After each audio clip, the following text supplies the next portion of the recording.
বেশিরভাগ ক্ষেত্রে আমরা দেখেছি যে বাংলাদেশের মিডিয়া থেকে শুরু করে বিভিন্ন জায়গায় এনসিপি আসলে কি চায়, আসলে কি বলেছে, বিভিন্ন ক্ষেত্রে কি পজিশন নিয়েছে, হয়তো বিচ্ছিন্নভাবে একজন নেতা দুইজন নেতা পজিশন, কিন্তু এনসিপির আনুষ্ঠানিক অফিসিয়াল পজিশন সেটা বিভিন্ন সময় অবজ্ঞা করা হয়েছে বা কষ্ট করে এটা আসলে বোঝার চেষ্টা করা নেই অনেক।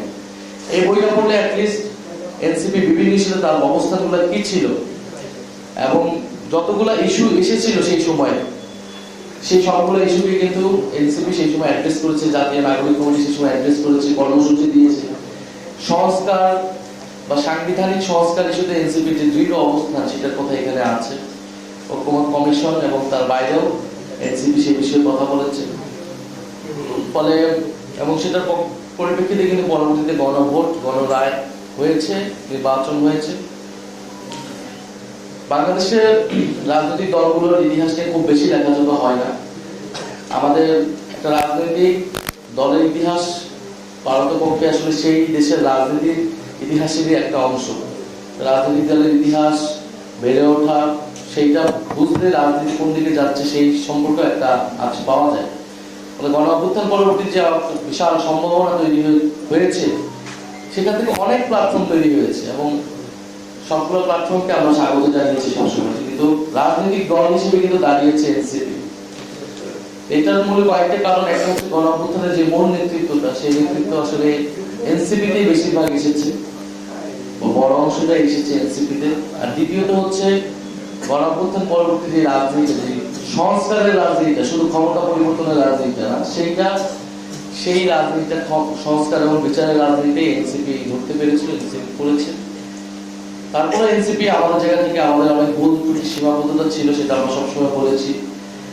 নির্বাচন আমাদের একটা বড় অভিজ্ঞতা, জুলাই পদযাত্রা আমাদের একটা বড় অভিজ্ঞতা। এই অভিজ্ঞতা নিয়ে আলাদা আলাদা বই হওয়া সম্ভব, লিটারেচার হওয়া সম্ভব। এবং আমি দেখেছি যে বাংলাদেশের থেকে বাংলাদেশের বাইরে যারা আন্তর্জাতিক পর্যায়ে মিডিয়া ও গবেষক আছেন, তাদের আগ্রহ অনেক বেশি আমাদের দেশের সাহিত্যিক গবেষকদের থেকে আমাদেরকে নিয়ে, মানে এনসিপি বা জুলাই গণ অভ্যুত্থান, তরুণ নেতৃত্বদের নিয়ে। বাইরে থেকে এসে প্রচুর যারা ডকুমেন্টারি করে, এরকম পরিচালকরা প্রচুর এসেছেন, ডকুমেন্টারি করেছেন, অনেক ইন্টারভিউ নিয়েছেন। তো আমার আহ্বান থাকবে, অনুরোধ থাকবে যে যারা দেশে কাজ করছেন, যদি এনসিপি নিয়ে এই ধরনের লেখাজোখা বের হয়, এটা আমাদেরও একটা রিফ্লেকশন হয় যে আমরা আসলে কোথায় ভুল ত্রুটি করতেছি বা আমরা কিসের মধ্যে দিয়ে গিয়েছি। কারণ গত এক বছরে বা ইন্টারিম গভর্নমেন্টের পুরো 1.5 বছরে এটা শুধু ইন্টারিম গভর্নমেন্ট বা এনসিপির অভিজ্ঞতা না, এটা কিন্তু পুরো বাংলাদেশের ইতিহাসে একটা গুরুত্বপূর্ণ অধ্যায় হিসেবে থাকবে। কারণ এই সময়টা ঠিক করে দিয়েছে অলরেডি যে আগামী বাংলাদেশ কোন দিকে যাচ্ছে, কিভাবে যাচ্ছে, আর সামনের রাজনীতি বা লড়াইয়ের গতিপথটা কিরকম হতে যাচ্ছে। তো সেই জায়গা থেকে এই ধরনের বই প্রকাশনে আমাদের জায়গা থেকে, আমরা পার্টির জায়গা থেকে চেষ্টা করবো আরো উদ্যোগ নেন, কিন্তু পার্টির জায়গা থেকে সেটা অবশ্যই পার্টিজান একটা রূপ থাকে তার, সেটা পার্টির জায়গা থেকেই করা হয়। কিন্তু নিরপেক্ষ জায়গা থেকে যারা বাইরে থেকে আমাদেরকে দেখছেন, তারা যদি এই ধরনের উদ্যোগগুলো নেয়, বিশেষত এনসিপিকে বা এর আগে জুলাই গণ অভ্যুত্থান নিয়ে আমাদের আরো বেশি বই লেখা উচিত। গান, শিল্প, সাহিত্য, সংস্কৃতি, এগুলোর মাধ্যমে কিন্তু জুলাই গণ অভ্যুত্থানের স্মৃতি বেঁচে থাকবে, ইতিহাসটাকে আসবে। কোনো গণ অভ্যুত্থানের কিন্তু কোনো ইতিহাস এখনো আসেনি। এর আগে আমাদের আসিফ মাহমুদ একটা বই লিখেছেন, এছাড়া অনেক বই বের হয়েছে গতবারে, কিন্তু গণ অভ্যুত্থান নিয়ে এই সময়টা আর একটু সময় গেলে হয়তো আমরা বুঝতে পারবো গণ অভ্যুত্থান আসলে কি হয়েছিল এবং কিভাবে পরবর্তী ঘটনা কিভাবে কি গিয়েছে। ফলে গণ অভ্যুত্থান নিয়েও প্রচুর পরিমাণে গবেষণা হওয়ার প্রয়োজন, বই লেখালেখি প্রয়োজন এবং এটা নিরপেক্ষভাবে হওয়ার প্রয়োজন, কোনো দলীয় দৃষ্টিকোণ থেকে না। এই কারণে আমরা চাই যে একটা নিরপেক্ষ জায়গা থেকে যারা কাজগুলো করেন তাদেরকে আমরা উৎসাহিত করতে চাই এই বিষয়ে। আপনারা এই বিষয়ে লেখালেখি করুন।